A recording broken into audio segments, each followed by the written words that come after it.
The janitor who became the judge's worst nightmare, a true-style courtroom justice story. The courtroom was dead silent. Marcus Webb, a 58-year-old school janitor, stood alone at the defendant's table. No lawyer, no suit, just a worn-out coat and a manila folder held tightly in both hands.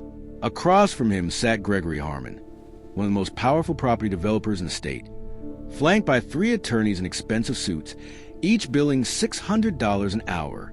The case? Harmon's company had demolished Marcus's home of 31 years, claiming the land had been legally acquired through a debt settlement. Marcus had lost everything: his home, his late wife. The evidence presented shows a clear breach of contract. What? That's impossible! The evidence presented shows a clear breach of contract. What? That's impossible!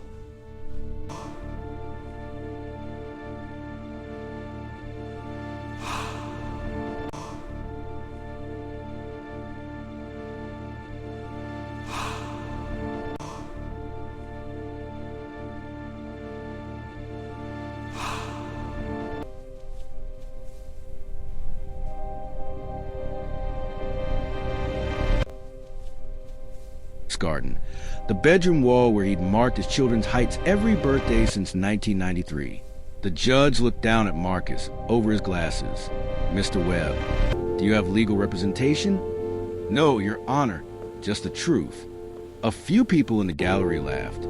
Harmon's lead attorney smirked and whispered something to his colleague. Marcus had spent 14 months preparing for this moment. 14 months of sleeping on his daughter's couch. 14 months of visiting the public library every single evening after his shift ended. Mopping floors by day, reading property law by night. His daughter begged him to let it go. His friends told him he was crazy.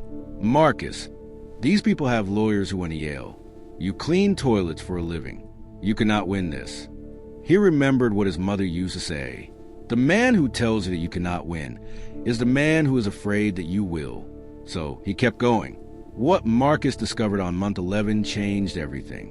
Buried inside a 200-page legal document, on page 47, paragraph 3, in font so small it seemed intentional, was a single clause that Harmon's team had hoped no one would ever read.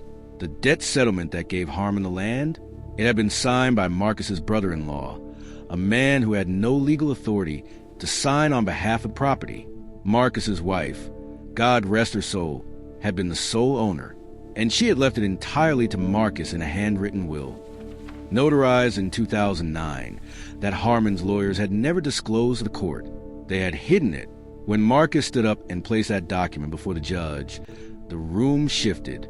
Harmon's lead attorney immediately objected, then objected again, then asked for a recess. The judge denied all 3. He read the document slowly. Then he read it again. He removed his glasses, rubbed his eyes, and looked at Gregory Harmon with an expression that needed no words. The verdict came 22 minutes later. Marcus Webb was awarded full restoration of his property $290,000 and damages, a formal court order requiring Harmon's company to rebuild the structure at their own expense. Gregory Harmon, who had never lost a case in 19 years, walked out of that courtroom without saying a single word. Marcus walked out and sat on the courthouse steps. He opened his manila folder one last time, The evidence looked at presented page shows a 47, clear breach of paragraph contract. 3, and smiled. What? That's impossible! A reporter rushed over. The "Mr. evidence Webb, presented shows how does a it feel clear to beat one of breach the of most contract. powerful developers in What? the state That's with impossible. no lawyer, no money, and no legal training?" The evidence presented shows Marcus a thought clear for a breach moment. of contract. "I didn't beat him What? with That's any impossible. of those things," he said quietly. "I beat him with the one thing he never expected a janitor to have: patience. The lesson: your greatest weapon is never money, status, or power. It is the willingness to keep going when everyone, including yourself, has a reason to stop. The underdog doesn't win because the odds change. The underdog wins because he refuses to accept them. The turning point in the lives of those who succeed usually comes at the moment of some crisis, through which they are introduced to their other selves." Napoleon Hill,